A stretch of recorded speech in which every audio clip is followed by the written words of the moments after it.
Comment les interactions biotiques et avec le biotope structurent-elles le fonctionnement des écosystèmes?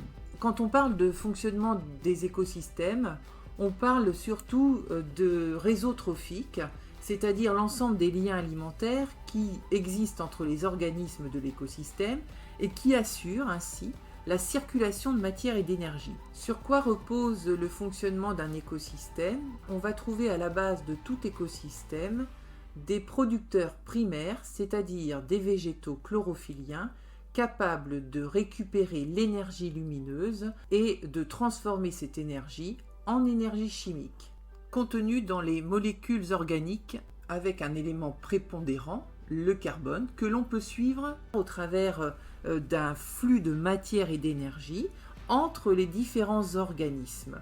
On constate que la quantité de matière produite par cet organisme, qui constitue la biomasse, va être en partie ingérée par un consommateur. Alors c'est le chevreuil par exemple qui va donc en tant qu'herbivore consommer ces branches qui se trouvent dans la forêt. Avec cette biomasse ingérée qui ne représente pas l'intégralité de la biomasse produite végétale, il va pouvoir assurer sa respiration, sa croissance. Une partie va être éliminée, rejetée dans les excréments, et de la même manière pour les végétaux, comme tout n'est pas mangé, la partie qui n'est pas utilisée va retourner au sol et va être mise à disposition des décomposeurs qui vont minéraliser la matière organique et la remettre au service des producteurs primaires. Donc cet élément carbone va voyager ainsi, mais ce n'est pas le seul élément.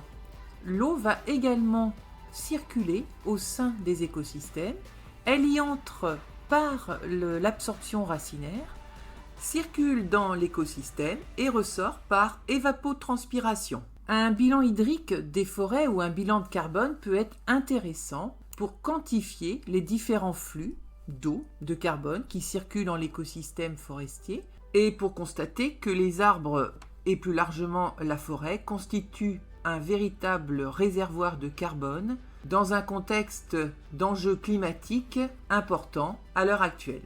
Le travail que vous avez donc à accomplir consiste au travers de l'exploitation des documents à établir un cycle du carbone en y mettant les différents phénomènes à l'origine des flux de carbone entre les réservoirs et à quantifier le carbone échangé entre ces différents réservoirs. Vous constaterez alors que le bilan va dans le sens d'un stockage de carbone au sein des écosystèmes forestiers.